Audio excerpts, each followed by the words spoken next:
So today we're going to be talking with Dan, the mold specialist, on mold proofing your basement and crawl space. So Dan, Rhode Island, a lot of wet basements here, a lot of mold situations. We always do a pre-list inspection. We have people come in and inspect homes before we list them, and there's mold a lot of times. Absolutely. And you guys have taken care of many of those.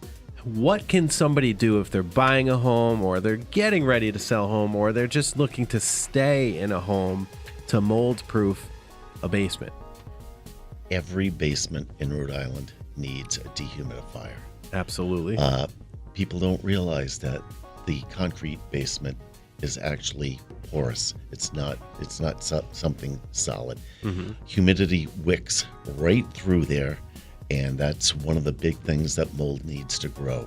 The EPA is very adamant about the fact that if you get your relative humidity level to 50% or below and maintain it that way 24/7, 365, mold does not have the sufficient moisture that it needs to grow. It's true. It's so easy to make sure that mold doesn't grow in your basement. Just get rid of the water or humidity. Mm-hmm.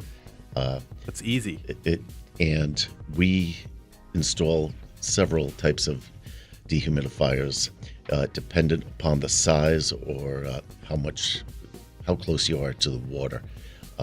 And every one of them that we install is self-draining with a pump, so that people are people.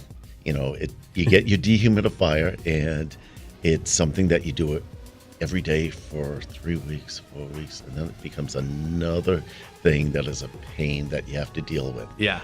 We eliminate draining that reservoir every day by having a self-draining pump right. You did it for mine. Yep. I never have to think about it. I set and forget. My basement's dry. Good. If you have a sump pump, we'll run it into there. If you have a washing machine, we'll run it into your drain, and that's preferable. What else can you do to make sure that to make sure that mold is not an issue? Do you paint? What do you do?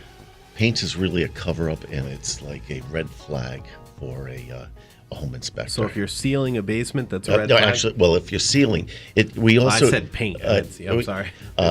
We do vapor barriers. Okay. And particularly in crawl spaces. Mm-hmm. Crawl spaces can have just dirt floors, and that's terrible. Yeah. It's better to have a foundation. It does not really block it, but the vapor barriers do. And then you'll find the mold growth on the floor joists and the subflooring above it. Is there any other quick things that you could do for somebody, or somebody could do to mold proof their basement? Go down and take a look. Take a very high powered flashlight. Yep. And don't run it perpendicularly. Run it parallel. Okay. And that way you can see if you've had any mold growth starting. And if you do, that it's time to buy to set that dehumidifier, if you don't have it, at 40% to maintain a margin of safety. Wow. 40% or below, you'll never have to see me.